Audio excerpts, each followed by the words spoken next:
Hi everyone, मैं हूँ शिफाली गिरदरवाल और आप देख रहे हैं कंसल्टीज। और आज हम लोग बात करने वाले हैं चैट जीपीटी कैसे यूज़फुल हो सकता है प्रोफेशनल्स के लिए। बहुत सारे सॉफ्टवेयर्स भी बन चुके हैं चैट जीपीटी को यूज़ करके, जो घंटों वाला काम आपका मिनटों में कर सकते हैं।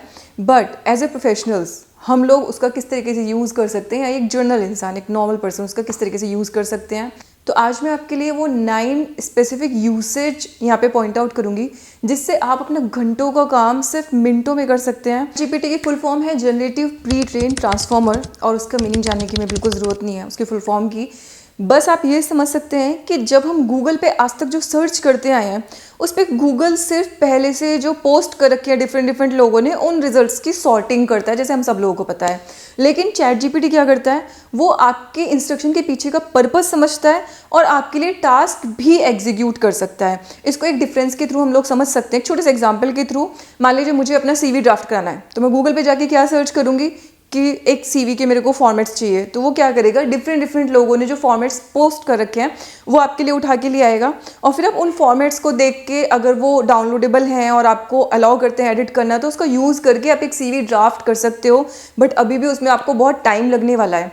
लेकिन चैट जीपीटी आपके लिए कस्टमाइज्ड काम करता है। तो अगर मैं उनको बता दूं कि मैं एक चार्टर्ड अकाउंटेंट हूं, मुझे कितना एक्सपीरियंस है, सिर्फ उतने इनपुट्स मैं उसको दूं और बोलूं कि मेरे लिए एक अच्छा सा सीवी ड्राफ्ट करो, तो आपके लिए बहुत बढ़िया सीवी ड्राफ्ट करेगा। और उसकी लैंग्वेज इतनी अच्छी होगी, आपने कभी सोचा भी नहीं होगा। आप जो कॉपी करके बनाते हो ना, तो वो उसमें कुछ भी कॉपीड नहीं होगा। आपको सिर्फ चैट जीपीटी को बेसिक चीज़ें बतानी है, बाकी सारी ड्राफ्टिंग वो खुद कर लेगा।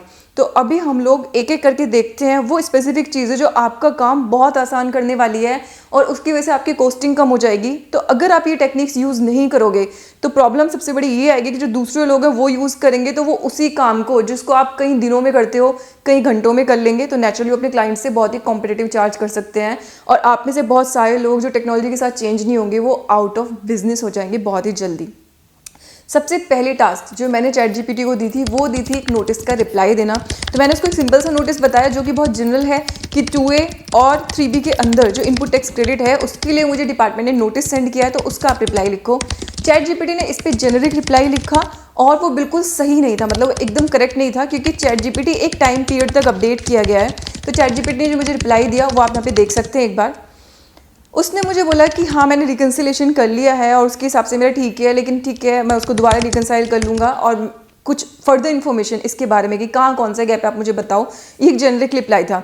लेकिन अच्छी चीज़ पता है क्या है, मैंने इसको जब बता दिया कि 2A और 3B के अंदर के गैप के लिए मैं पे करने के लिए लायबल नहीं हूँ, इसके लिए एक प्रेस रिलीज है डिपार्टमेंट की, यानी कि मैंने जब उसको अपने स्पेसिफिक इनपुट्स दे दिए, उसके बाद जो उसने रिप्लाई ड्राफ्ट किया वो बहुत ही अच्छी क्वालिटी का था और बहुत ही टू द पॉइंट था। तो यहाँ पे आपको ध्यान रखना है, वो 100% आपको रिप्लेस नहीं करेगा, लेकिन आपकी एक्सपर्टीज में जो बोरिंग वाला काम होता है, इतनी सारी लाइंस टाइप करना, इधर उधर के डेटा को बार बार एक जगह रखना, उसके लिए एक स्टैंडर्ड लैंग्वेज नहीं मिल पाती, पैराग्राफ्स ठीक से ब्रेक नहीं हो पाते, वो सारा काम वो आपके लिए बहुत ही खूबसूरती के साथ कर देगा। तो आपके घंटों सेव कर सकता है ये। आपके जो पूरे पूरे दिन निकल जाते हैं रिप्लाईज ड्राफ्ट करने में, उसको ये विद इन मिनट्स कर सकता है।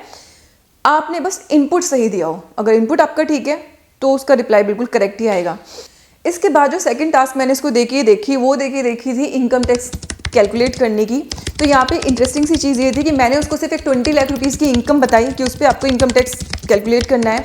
अभी सोचो आपने गूगल को दिया होता तो गूगल सिर्फ आपको टैक्स रेट्स ला देता, लेकिन चैट जीपीटी ने मुझे खुद बोल दिया कि भाई आपने 20 लाख बताया बट सैलरीड है बिजनेस है ये नहीं बताया, तो मैं एज्यूम कर रहा हूँ कि ये सैलरीड है। और उसके हिसाब से उसने नई स्कीम और पुरानी स्कीम दोनों के अंदर मेरी इनकम कैलकुलेट कर दी बहुत ही खूबसूरत तरीके से।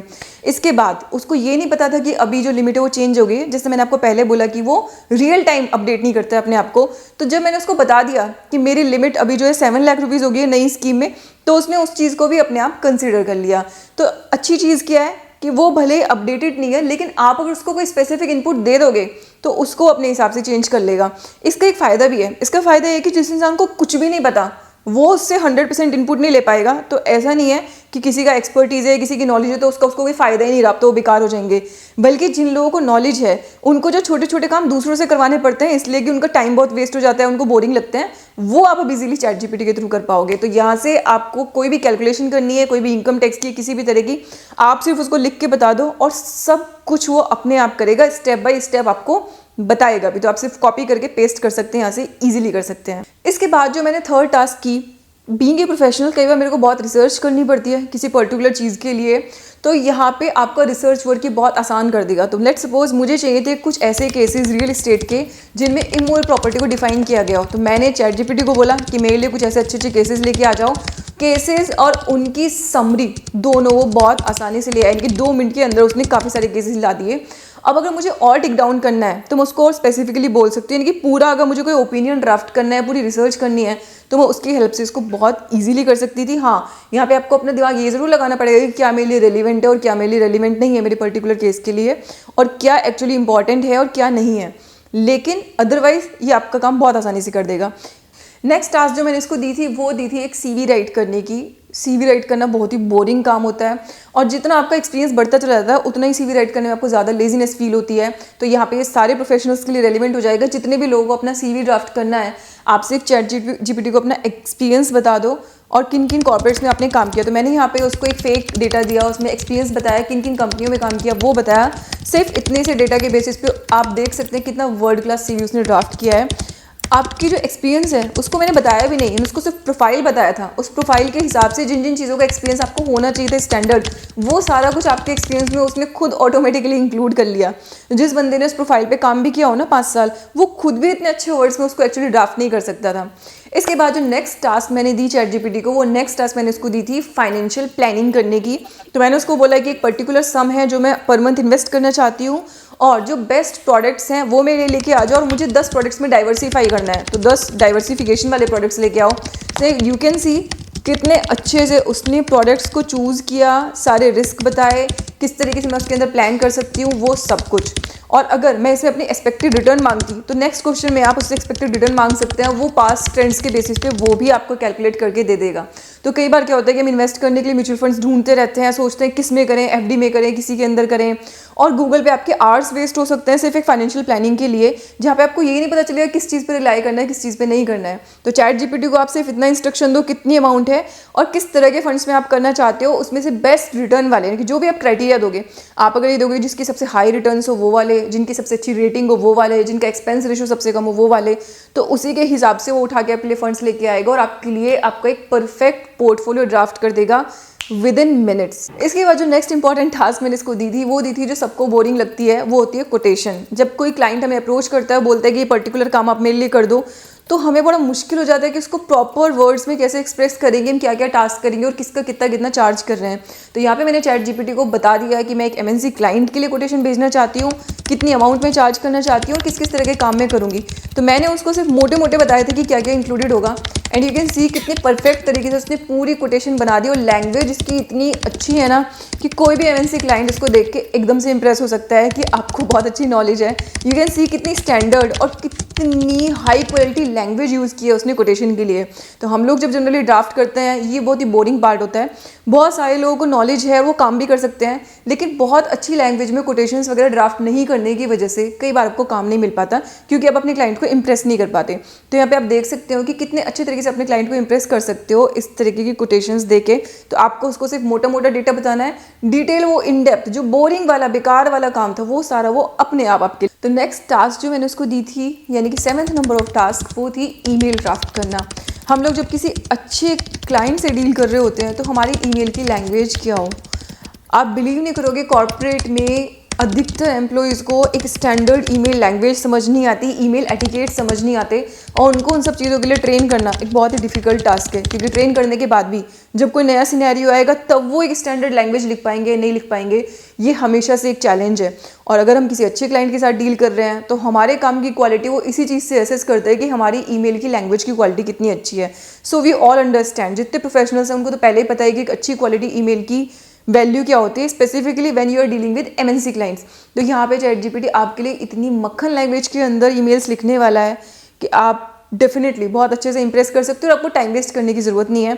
आप उसको सिर्फ सब्जेक्ट मैटर बता दो या फिर आप उसको ईमेल का कंटेक्स्ट बता दो और वो खुद अपने आप आपके लिए ईमेल लिख के देगा, वो भी इतनी अच्छी क्वालिटी की कि आप फॉरेन कंट्री के क्लाइंट्स को भी बहुत इजीली इंप्रेस कर सकते हैं उस ईमेल की लैंग्वेज की तरह। देन फिर 8 टास्क मैंने जो इसको दी वो दी नोटिस की। सबसे पहली इंपॉर्टेंट चीज़ कि कोई भी बिजनेस आजकल बिना नोटिस के तो चल ही नहीं सकता। आपने एम्प्लॉय हायर कर रखा है, आपके क्लाइंट्स हैं या आप किसी के क्लाइंट्स हो, तो कहीं ना कोई कोई ना कोई लीगल डिस्प्यूट आजकल होता ही रहता है। उस लीगल डिस्प्यूट में सबसे बड़ी प्रॉब्लम ये होती है कि हम कई बार सही भी होते हैं, लेकिन हमें लगता है लिटिगेशन में नोटिस ड्राफ्ट करना सबसे बोरिंग और सबसे टीडियस टास्क। नोटिस ड्राफ्ट करना, ओ माय गॉड, उसके अंदर सेक्शंस देखना, फिर उसकी लैंग्वेज, इतना बोरिंग काम होता है। फिर हमें लगता है कि चलो किसी प्रोफेशनल्स के पास जाते हैं, वो चार्ज करते हैं, और फिर हम लोग लिटिगेशन में जाने का आइडिया ड्रॉप करते हैं और नुकसान ही खा के बैठ जाते हैं कि यार ठीक है चलो इट्स ओके। तो यहाँ पे आपका ये काम भी इतना आसान करने वाला है। मैंने उसको बोला कि एक क्लाइंट मेरा पेमेंट नहीं कर रहे हैं, उसके लिए मेरा नोटिस ड्राफ्ट करो, और इंटरेस्टिंगली मैंने उसको बोला कि कॉन्ट्रैक्ट एक्ट के सेक्शंस भी कोट करो जो रिलेवेंट है। तो आप देखो कितना बढ़िया नोटिस का रिप्लाई उसने लिखा है, एकदम क्वालिटी प्रोफेशनल लैंग्वेज, सेक्शंस भी कोट कर दिए और सारी की सारी कंसर्न्स भी बता दी। So you can see how beautiful it is drafted the notice. इसके बाद जो लास्ट टास्क मैंने इससे करा के देखी थी वो थी विशेज राइट करने की। मैं बोलोगे कि ये भी कोई टास्क होती है? एक्चुअली जो लोग नेटवर्किंग में बिलीव करते हैं, स्पेशली बहुत सारे प्रोफेशनल्स जो एडवर्टाइजिंग नहीं कर पाते, उनका होता है कि एक अच्छी नेटवर्किंग क्रिएट करना। तो हमेशा मैं भी सोचती हूँ कि यार फेसबुक पे किसी का बर्थडे है, लिंक्डइन पे किसी को न्यू जॉब मिली, तो हमारे पास 2-4 वर्ड ही होते हैं, happy birthday to you, congratulations, किसी की अगर डेथ हो गई तो RIP, लाइक क्या लिखे। कई बार बड़ा कंफ्यूजन होता है और लगता है सबने तो यही लिख रखा है यार, मैं भी यही लिखूँ, तो स्टैंड आउट तो किस तरह कर पाओगे फिर आप? फिर तो ये लगेगा कि अच्छा यार ठीक है, सेम मैसेजेस हैं। और इसकी वजह से क्या होता है ना, बंदे भी इतने बोर हो जाते हैं पढ़ते पढ़ते, वो कहते हैं यार ठीक है चलो जिसने भी मैसेज किया ओके। लेकिन यहाँ पे आप इतने बढ़िया मैसेजेस ड्राफ्ट कर सकते हो ना।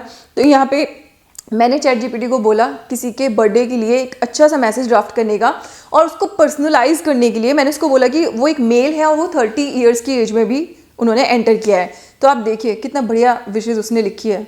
अभी सोचिए अपने लिंक्डइन प्रोफेशनल्स को, अपने फेसबुक फ्रेंड्स को अगर आप इतनी अच्छी लैंग्वेज में विशेज दोगे तो आप स्टैंड आउट करोगे और आपके विशेज देने में कोई फ़ायदा भी होगा, क्योंकि लगेगा कि हाँ किसी ने मेरे लिए कुछ लिखा है। कितना पर्सनलाइज उसने लिखा है। वी ऑल अंडरस्टैंड कि किसी को भी जब विश करते हैं तो पर्सनलाइज उसको करना कितना ज़्यादा इंपॉर्टेंट होता है। ये सिर्फ सिंपल से टास्क थे। थिंक ये एक डायरेक्शन था आपको कि क्या क्या वो कर सकता है, और इसके साथ अगर हम अपना दिमाग ऐड करना यूज़ करेंगे तब तो सोचिए हम कितने वंडर्स कर सकते हैं ChatGPT के थ्रू। टेक्निकल प्रोफाइल पे बहुत सारे लोगों ने अभी तक AI को यूज़ करके बहुत सारे सॉफ्टवेयर्स बना भी दिए हैं। मैं अपनी अगली वीडियो में बहुत सारे सॉफ्टवेयर्स भी डिस्कस करूंगी जो आपके घंटों के काम को ऐसे 2 मिनट में कर देंगे। और सबसे इंपॉर्टेंट चीज़ क्या होती है कि वो काम इतने बोरिंग होते हैं कि घंटों की बात नहीं है, हम दिमाग से करना ही नहीं चाहते क्योंकि बोरिंग लगता है करने में। तो वो बोरिंग वाला पार्ट अब ChatGPT करेगा, आपको सिर्फ क्रिएटिव वाला काम करना है। यहाँ पे एक और क्वेश्चन भी राइज होता है, कई लोग पूछते हैं कि क्या बहुत सारे लोगों की जॉब ही खा जाएगा? जो लोग क्रिएटिव हैं और जो लोग थॉट प्रोसेस है, नॉलेज प्रोसेस है, उनका काम ये आसान करने वाला है।